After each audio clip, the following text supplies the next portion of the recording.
Wondering how your mindset affects your life? How to bring more energy into your business and life? Millions of people around the world ask these same questions daily. You are in the right place. Learn practices that will help give your life the meaning and success you've been searching for. Welcome to the Charge Podcast, teaching you how to create habits around real goals every day. Practical life advice from those who made it. Here's your host, Gary Wilbers. Chargers, I am so excited to share with you today. Our guest, John Stanley, has given me books to be able to share with you. So as you listen to this podcast, and if you want a copy of his book, you don't even have to go buy it. I am going to send it to you free of charge. All you have to do is to get connected for good. A game plan for a generous life is go to feedback@goascend.biz. That's feedback@goascend.biz. We'll have it all in show notes at chargepodcast.com. Click on that link and I will send you a free copy of the book. All you've got to do is give me your name and your address. And thanks to John, you're going to get a free book today. I hope you take us up on this offer. And now listen to the rest of this podcast because you are going to love it. Welcome, Chargers. We're glad to have you back again this week for another great podcast. I love bringing different guests each week that really give us a different perspective and how to look at things. And this week, I went back to an old friend, and we've been acquainted, probably been about 10 years ago since we've connected, but I am excited to have John Stanley. He's an advisor to major donors and strategic grant makers who want to do the most good with their currencies. He's also the author of Connected for Good, a game plan for a generous life, and the creator of the Generosity Gameplan. This is a step-by-step process for people of means and substance who seek to create real change using a new approach to generosity. John is also a consultant who provides management services to donors, foundations, and nonprofits that want to increase their impact by giving from the heart. John's goal is to bring generous people to a destination where each act of generosity comes from the true desires of their heart, where relationships are built an inch wide and a mile deep, where strengths of skills and character are spent from inexhaustible well of care, and where giving financial and material resources feel like sharing from abundance rather than giving from what is left over. John has served on some of the nation's most generous families and nonprofits they care about through the Legacy Group. It's a consulting and management firm he founded in 1999. He is also a grant maker himself, giving through and serving his family's foundation as a trustee. John Stanley, it is great to have you on the Charge Podcast. Welcome, my friend. Hey, nice to see you, Gary. Thanks for having me. Well, it is great to have you on. We go back a few years through an organization, Strategic Coach, that we were in together and got to know each other. And I thought, I really love this topic. And of course, I've read your book. I've passed your book on to several people. And I know you printed that in 2013 and got some new thoughts to it. But I think it really holds the story.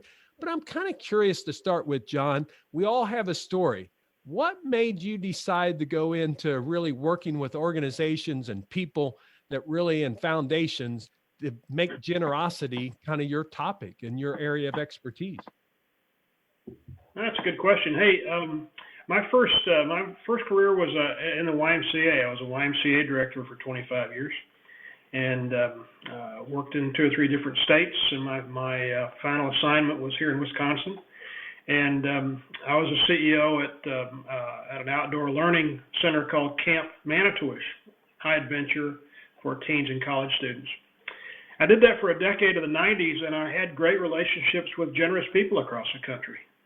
And I felt the need and had this entrepreneurial yearning, and so I left the Y and started the Legacy Group to serve those people and others who had this generous spirit, generous longing. Well, that is awesome. And I really appreciate you sharing that. In your book, let's start there because that may be a good foundation for people. They haven't read it most likely, but it's still available, I know, because I've sent it to some people just last year. And you talk about in your book, Connected for Good, that the world of charitable giving could use an overhaul. Why do you believe kind of that art of fundraising and really charitable needs to change some?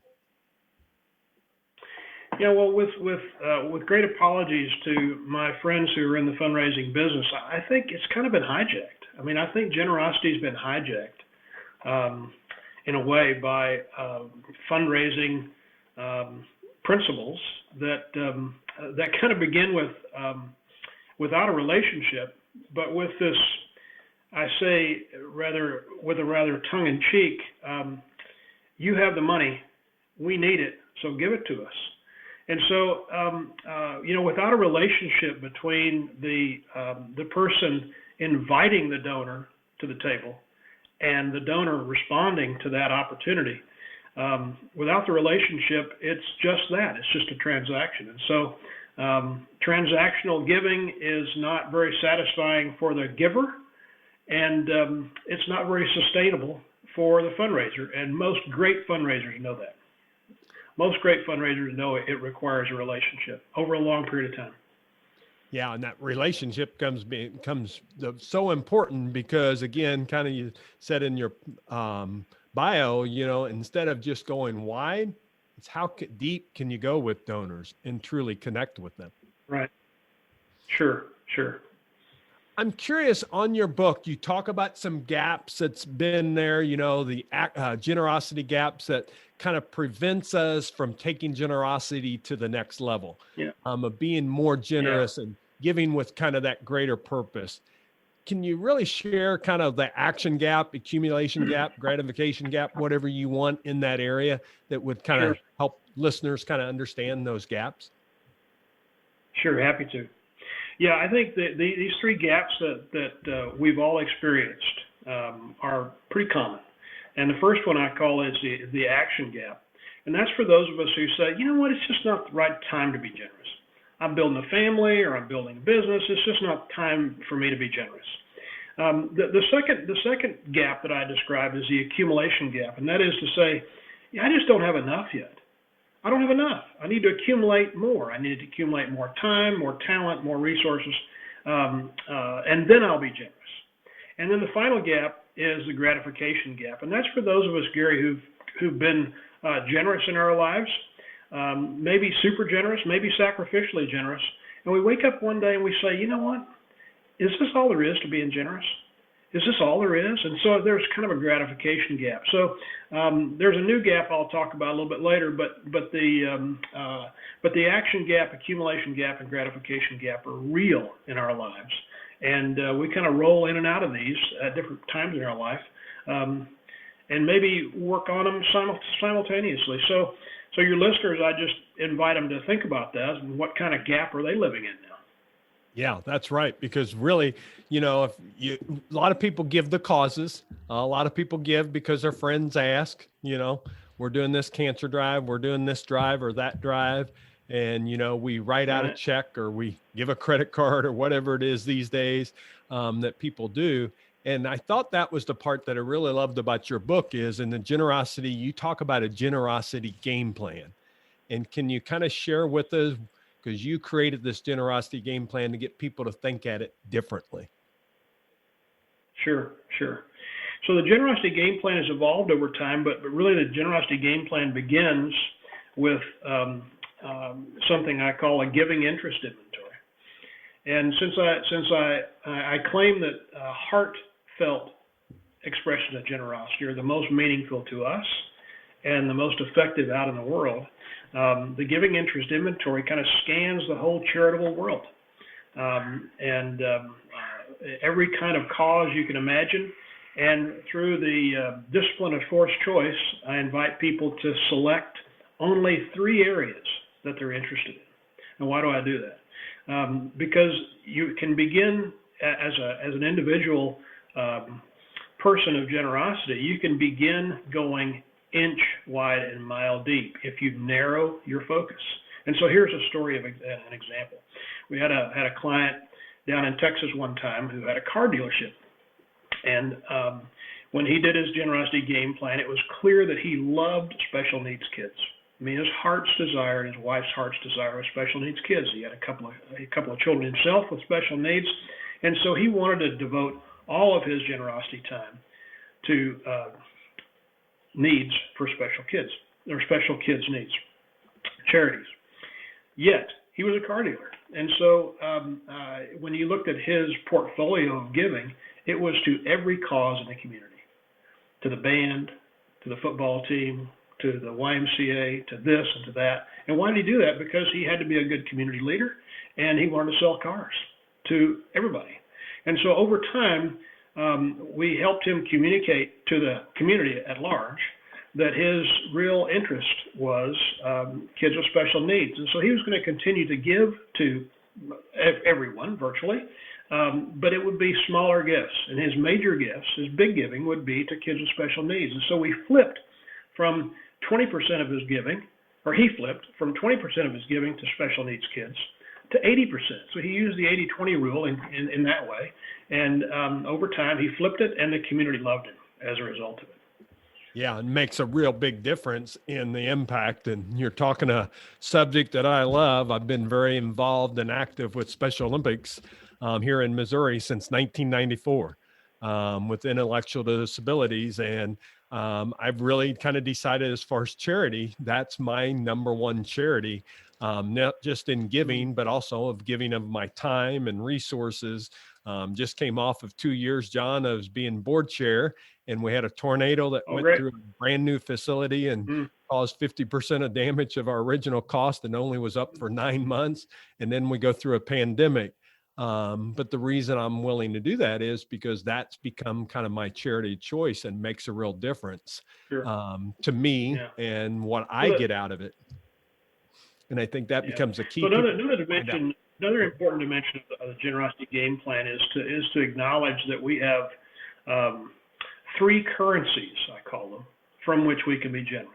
And again, I think there's a fourth currency now, but the three currencies I write about, the first currency is our connections. And so, Gary, when you create a connection between two people for their benefit, not your own, that's an act of generosity by Gary. And when you put your head on your pillow at night and you wonder, how generous am I? You need to count that, because making connections among people for their benefit, not your own, is an act of generosity that we should count. Wow. And so in the Generosity Game Plan, I help people draw that out. The second currency is what we're best at, and that is to say our strengths. And so I often promote, when you volunteer your time, only give away what you're best at. Don't trade time for obligation. No more boring committee meetings. No more boring board meetings. Invest your time and energy into things that you care deeply about and what you're best at. And so this trading time for obligation is not good for the donor, not good for the volunteer rather, and not very gratifying and satisfying for the organization as well. So if you find yourself trading time for obligation, do a gut check. Figure out where your strengths are and figure out a way to volunteer in that way. And then finally, the final currency is our resources. And we have lots of resources in North America. It's my goodness gracious. We have extra bedrooms and boats and tools, and we have lots more things than our money. But this is where our money counts. And so I really encourage people in the Generosity Game Plan to first be generous with your relationships, with your connections. Then be generous with your strengths. And finally, your resources. So let your money and your resources follow your heart, and your heart is where great acts of generosity are born. Well, and that becomes the real key for charities to really think about is, are they just getting a donation, or are they capturing the heart? You know, because when we capture the heart, it's so hard to be a charity leader today. Honest to goodness, I mean, it is so difficult because we need so much capital to operate. That we move so quickly into the transactional space, right? And go from year to year to year. We measure from year to year to year, right? Giving is up last year. Giving is down last year. We have to beat what we did last year. And so, gosh, it's really hard to be a fundraiser today, honestly, especially if you're trying to raise annual dollars versus endowment dollars or capital dollars, where you can dig into a relationship with a person over a long period of time and get to sources of resources that they have that are not out of cash flow. So, yeah, it creates a real challenge because if you're trying to create those deep relationships, those take time. Those don't happen overnight. It does. does. It does. And it takes some real committed leadership on the part of the board and the staff of nonprofits to take the long view. What do you think else on the generosity game plan when you look at it? I think those are three big keys that you look at is what's their currencies. But when you talk about as far as developing that game plan to get into the game, what can a donor really look at there to really kind of create a strategy for themselves? Well, doing more is not necessarily more. That right? So giving more money is not necessarily more unless it's driven by your heart's desire. And so I would just really encourage folks to do a gut check with the people that they give with, so a spouse or a family member, another family member, or a company group, that get real clear on what your heart's desire is and focus on that rather than shotgunning to so many charities. Well, normally people that's been generous, they are goal setters and they set out and look at a bigger picture and they've created a vision for themselves. And really what you're saying is create a vision for your generosity, of where you want it to go and what's most important to you. John, you said you had go ahead. We're wired we're wired for contribution, not consumption, right? I mean that's really how God's wired us, to contribute into the well-being of another person, not to consume. And so I just have folks think about that. We're wired to contribute, not consume. And when do you feel most alive? When you're consuming or when you're contributing? Mm-hmm. And that's how we're wired. So go on, Gary. I kind of stepped on your next question. No problem. No problem.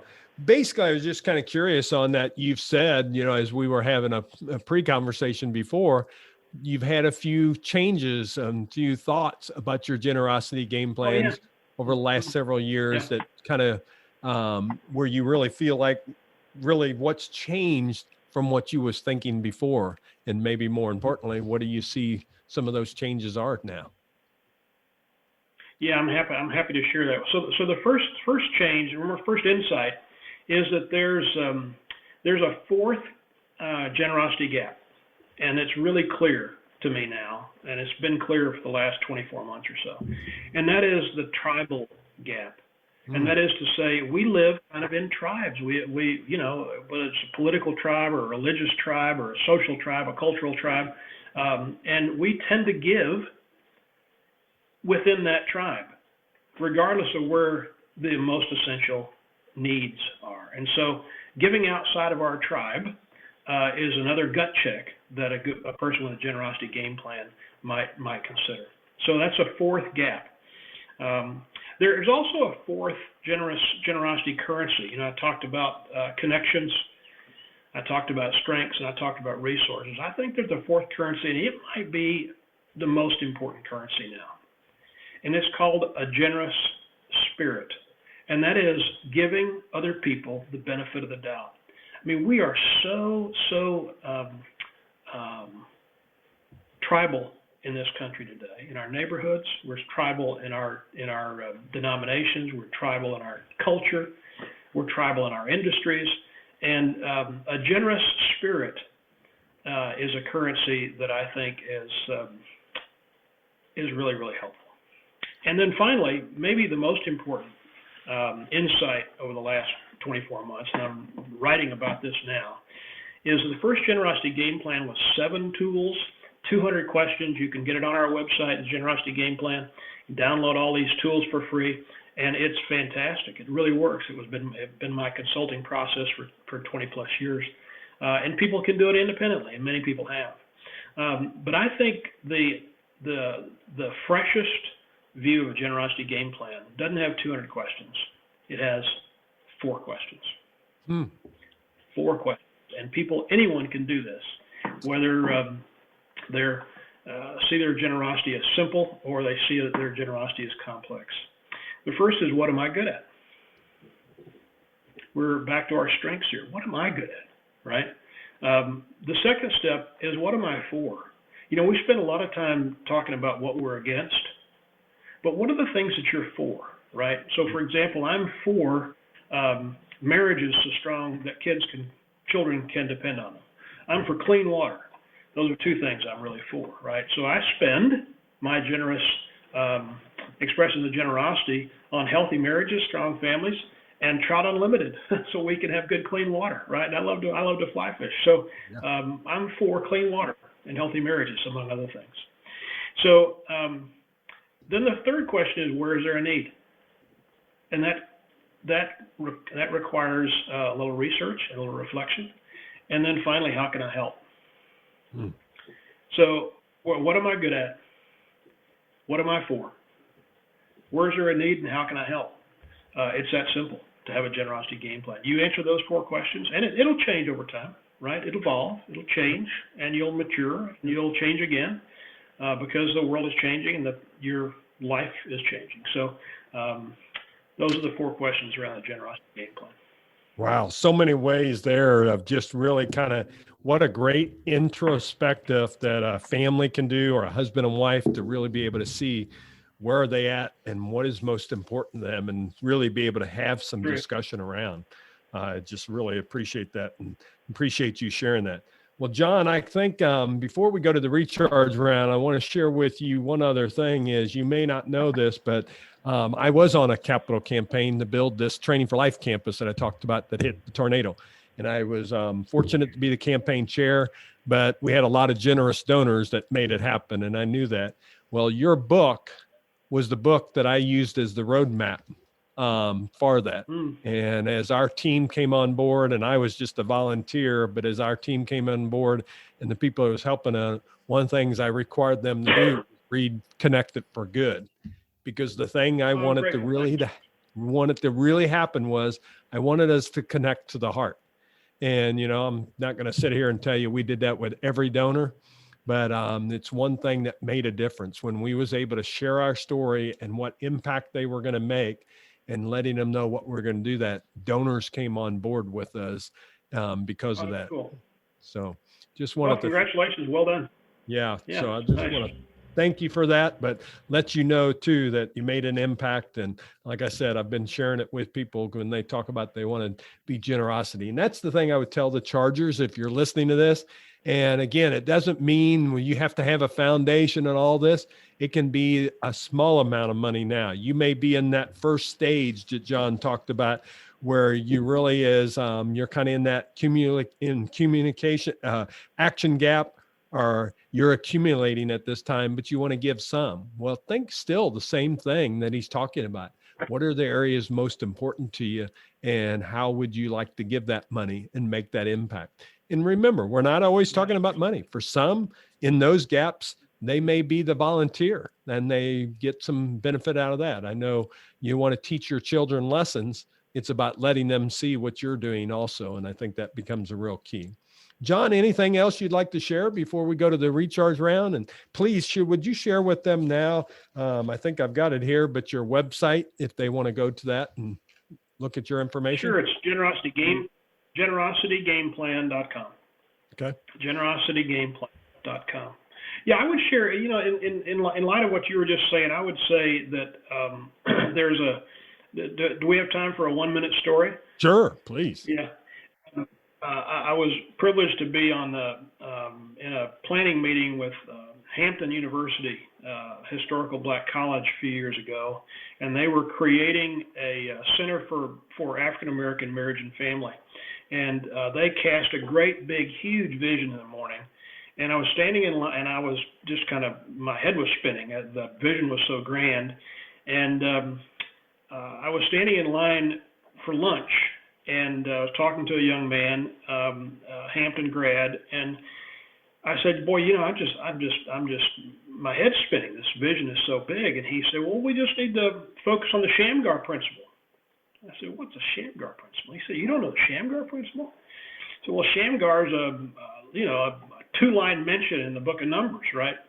And in the Old Testament." And he said, Shamgar was a farmer. And the king asked him to go slay some Philistines. And the Shamgar responded, he said, "King, I don't have anything. I'm a farmer. I have nothing to slay Philistines." "Well, Shamgar, you're our last hope." So Shamgar and his sons got what they had. What they had was ox goads. An ox goad is a big, long tree with a root ball on it, and you goad an ox to stay on the trail and out of the ditch.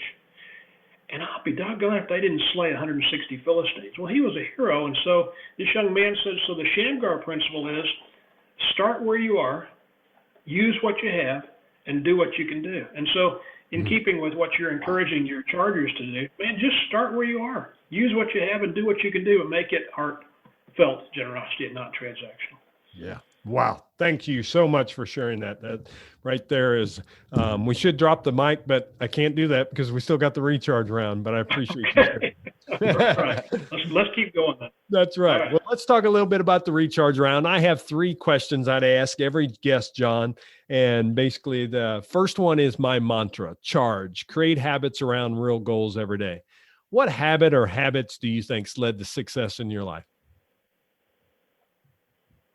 You know, at the risk of over spiritualizing this, I just kind of had a daily routine, a daily rhythm rather, of pray, work, rest. And I was hard to do some days, but took discipline some days. Some days it came really easily, but that rhythm really works for me. Pray, work, rest. Thank you for sharing that. How about a simple positive action you take each day to kind of move forward? I call it a SPA, simple positive action to allow you to move forward to what you want to achieve. Yeah, you know, I'd go back to this: focus on what you're for rather than what you're against. Okay, great. Focus on what you're for rather than what you're against. Great advice. How about your biggest life lesson? What did you learn from it? My friend Scott Beck in Boulder taught me, this is a too soon old, too late smart moment. So this came like 10 years ago. I would wake up in the morning and try to make something happen. And that's what I was taught. Let's go make something happen, right? Well, he said, you know, John, that's really wasted energy. Why don't you discover what wants to happen and help it? Rather than make something happen. Discover what wants to happen and help it. So thank you, Scott Beck. Discover what wants to happen and help it. Wow. That is great, John Stanley. I appreciate you sharing that. I sure appreciate you being on the Charge podcast. And it's great seeing you again and being able to connect with you. And it just shows you, Chargers, I tell you all the time, relationships that you create, they always come back to you if you're willing to ask.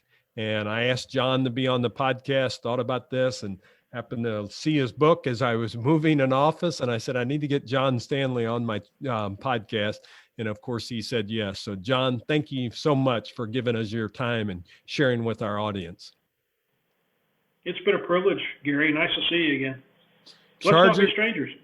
That sounds great. Chargers, I hope you enjoyed that. I hope it gave you something to think about. I'll kind of leave it with that last thought that John had. Discover what wants to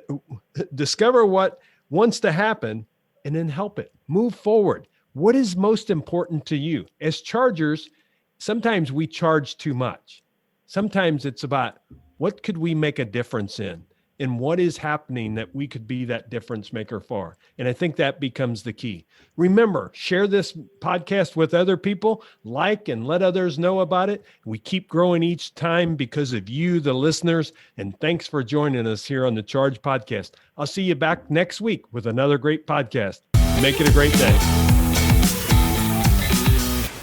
Chargers, did you not enjoy John Stanley and the advice and information he shared? Well, now, do you want to get the information all so you can read it and really get into the Connect It for Good, a game plan for a generous life? If you do, John has been so gracious to give us some books that we can give out to you, the Chargers, our audience and our members, to let you know how much we appreciate you listening to the Charge Podcast. So all you've got to do is go to feedback@goascend.biz, or better, just go to chargepodcast.com. I've got the link on there with a picture of the book there available for you.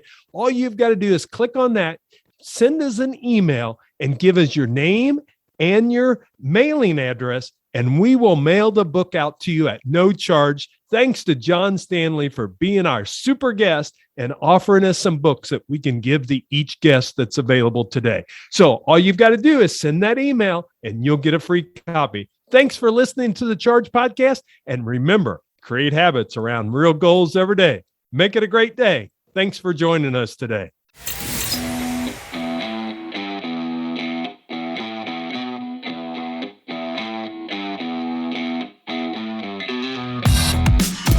This podcast is ended, but your life doesn't just stop.